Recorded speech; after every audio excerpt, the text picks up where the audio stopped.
नमस्कार, BEd second year Sanskrit विषय। और आज हम अपने रिवीजन वर्ग के अंतर्गत जो समुदाय में स्थित शैक्षिक संसाधन है उनकी चर्चा करेंगे। सामुदायिक संसाधन या स्थानीय संसाधन होते क्या हैं और इनका चयन किस प्रकार किया जाता है, ये चर्चा हम लोग कर चुके हैं। आज हम लोग बात करेंगे कि समुदाय में उपलब्ध शैक्षिक संसाधन कौन कौन से होते हैं और संस्कृत शिक्षा में हम उनका उपयोग किस प्रकार कर सकते हैं। तो ऐतिहासिक स्थान, पहला है ऐतिहासिक स्थान।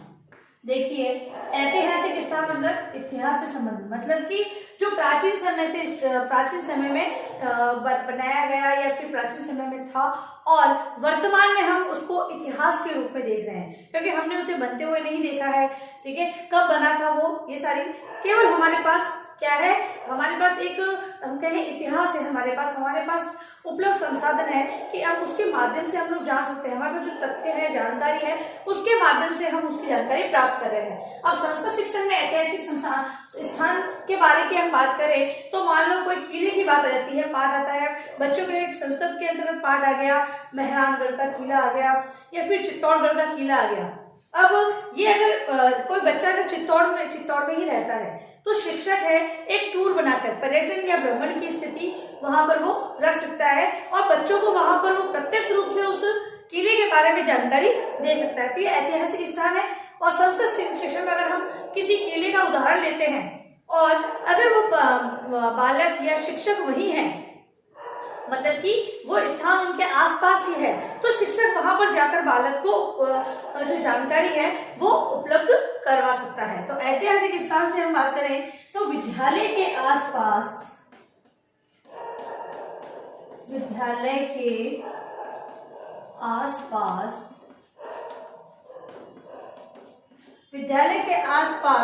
किसी स्थान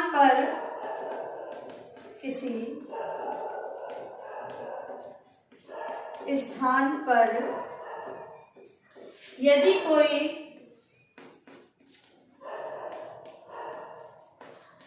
कोई ऐतिहासिक भवन हो,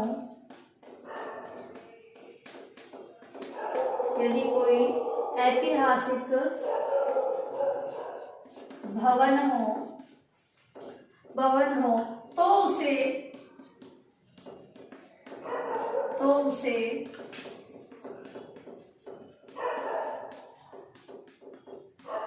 उसे विद्यार्थियों को अवश्य दिखाना चाहिए। मतलब कि कुल मिलाकर वो चीज के आसपास होनी चाहिए। विद्यालय के आसपास हो तो बच्चों को एक किताबी ज्ञान न देकर प्रत्यक्ष रूप से उस स्थान पर ले जाकर उसको ज्ञान दिया जा सकता है। फिर है विद्यार्थी इससे क्या हो, सीखने में रुचि लेंगे। विद्यार्थी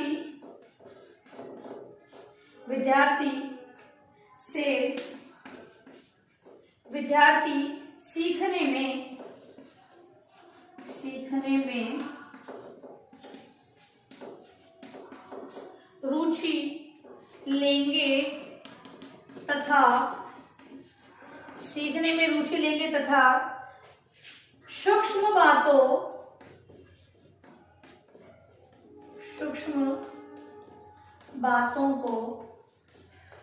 बातों को सरलता से सीख सकेंगे।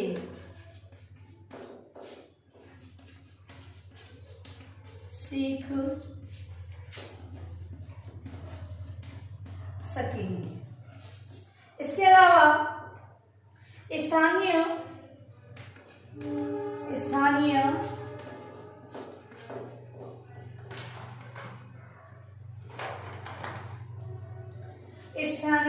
ऐतिहासिक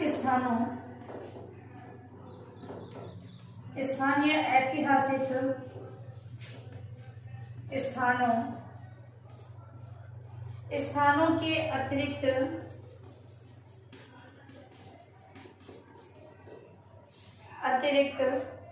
अन्य क्षेत्रों के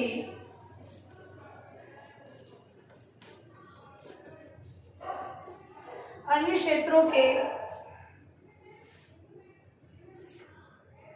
ऐतिहासिक स्थानों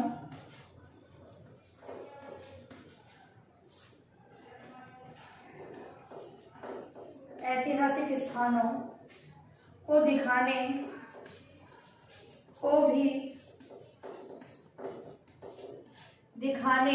के लिए भ्रमण या शैक्षिक यात्राओं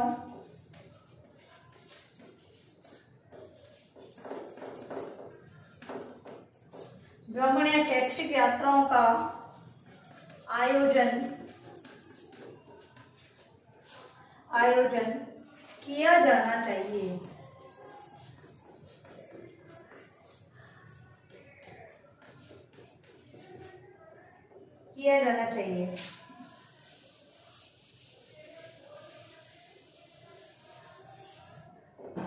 इस प्रकार से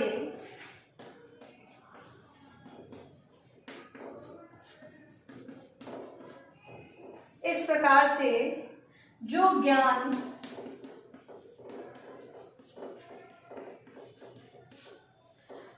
प्राप्त किया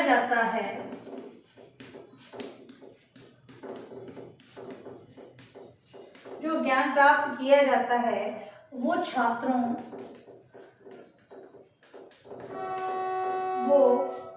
छात्रों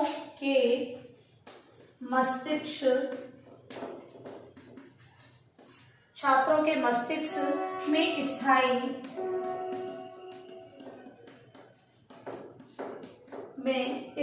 रूप से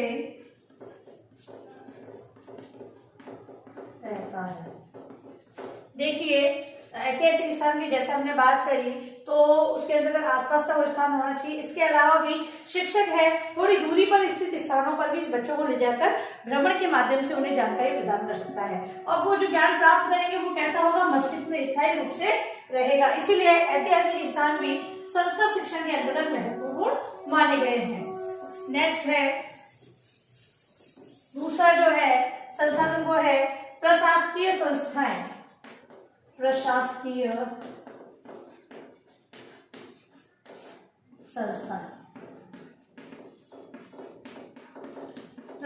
संस्थाएं।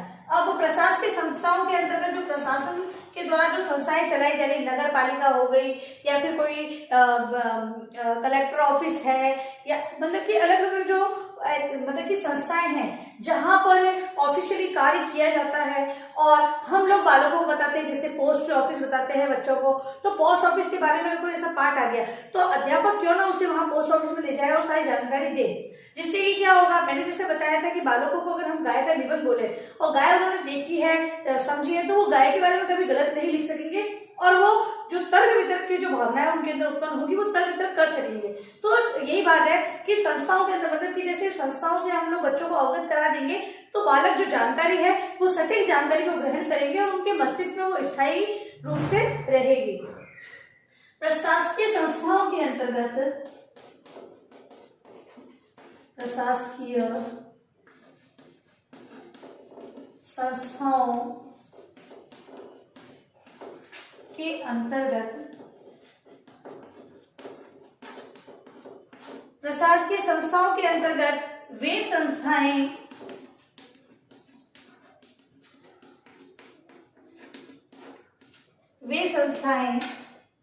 एवं विभाग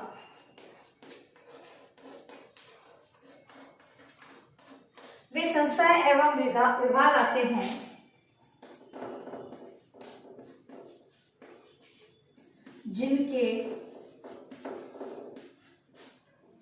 जिनके द्वारा स्थानीय प्रशासन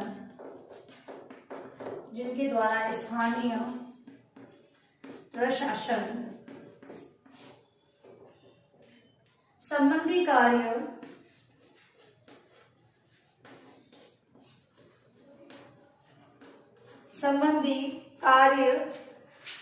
किए जाते हैं।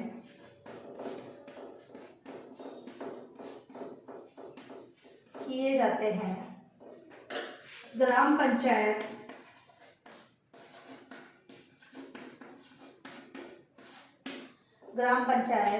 नगर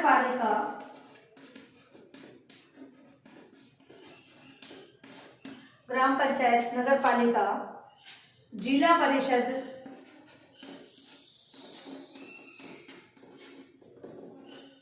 जिला परिषद, जिला न्यायालय,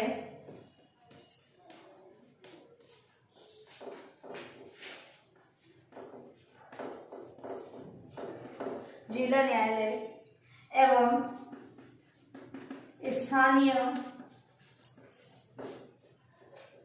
स्वशासन की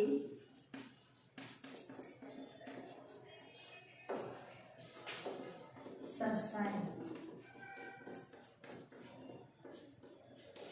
ठीक है, तो इन संस्थाओं की कार्यप्रणाली, इन संस्थाओं की कार्यप्रणाली, इन संस्थाओं की कार्यप्रणाली की प्रायोगिक जानकारी के लिए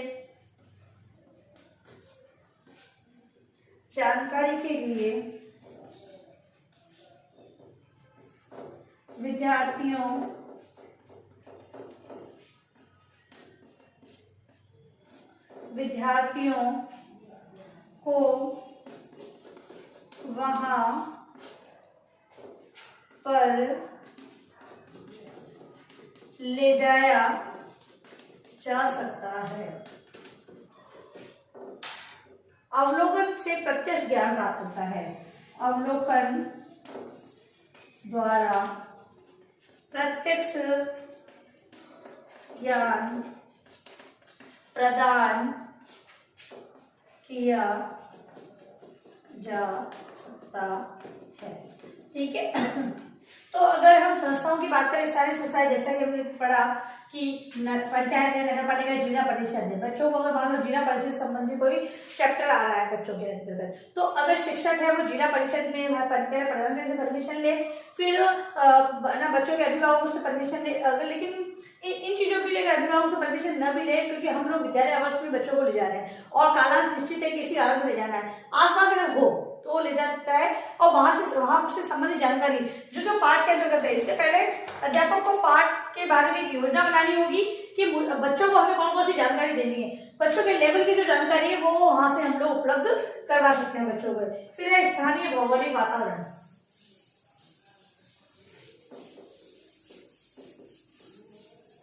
स्थानीय भौगोलिक वातावरण नेक्स्ट जो संसाधन उपलब्ध है समुदाय के अंदर, वो है स्थानीय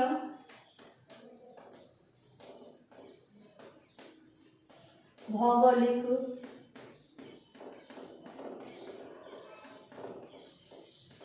संसाधन।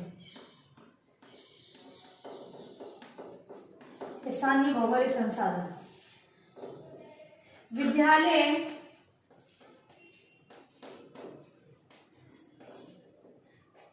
की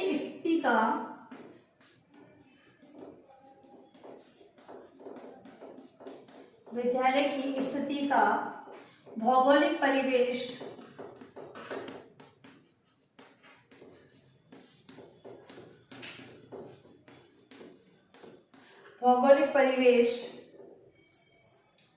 और उस परिवेश में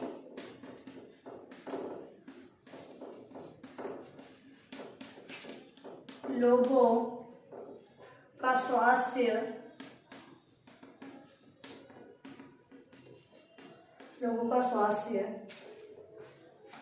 भौगोलिक परिवेश से समझा रही हूं आपको, भौगोलिक परिवेश से का जनजीवन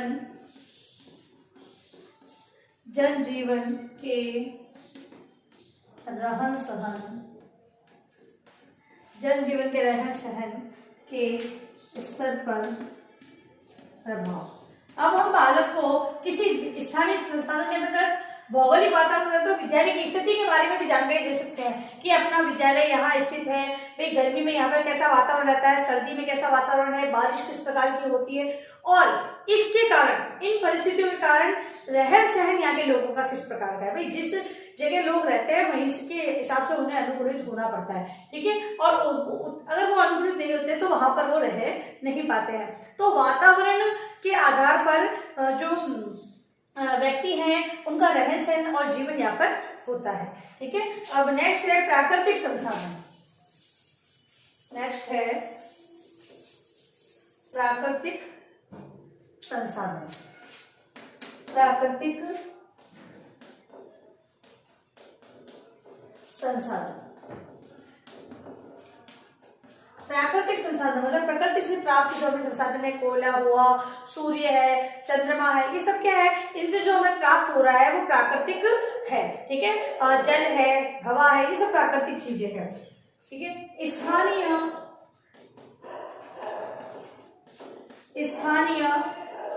नदियों, झीलों, स्थानीय नदियों, झीलों, पर्वतों तथा प्राकृतिक संपदा। प्राकृतिक संपदा कहते क्या, खनिज नमन हो गया, कोयला हो गया, लकड़ी हो गई, ये सारी प्राकृतिक संपदा है। इसके अलावा नदियां हैं, झील है, ये क्या है, प्रकृति की देन है, हमें प्राप्त है, ठीक है। प्राकृतिक संपदा के विषय में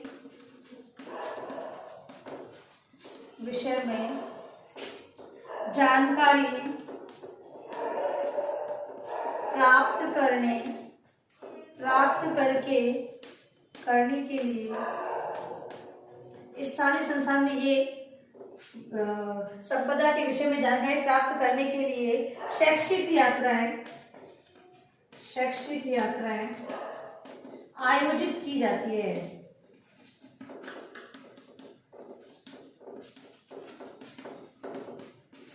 आयोजित की जाती है इनको देखने के लिए। फिर है विद्यार्थी पेड़ों के चित्र देखकर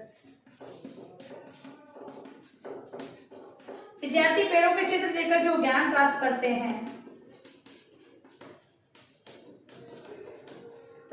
हैं उसमें नीरसता होती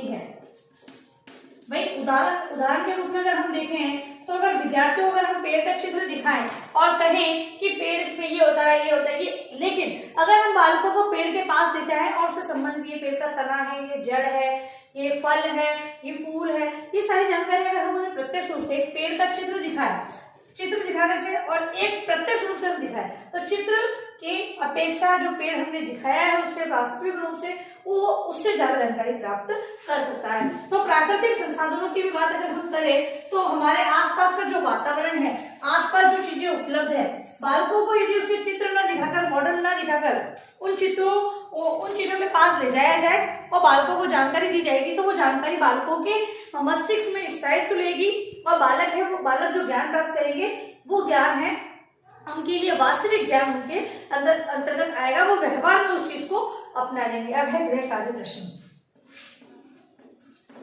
गृह कार्य प्रश्न के अंतर्गत आप लोग ये सब चीज हमारे कोर्स में हो चुकी है, हम लोग रिवीजन के माध्यम से हम लोग देख रहे हैं। तो हमें रिवीजन के अकॉर्डिंग ऐतिहासिक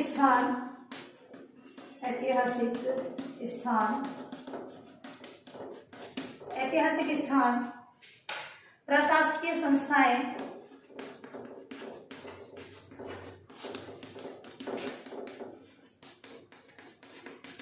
भौगोलिक वातावरण,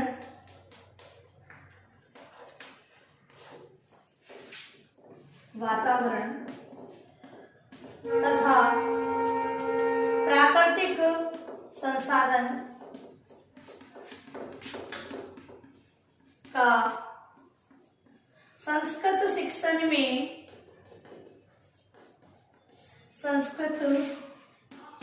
शिक्षण में महत्व बताइए।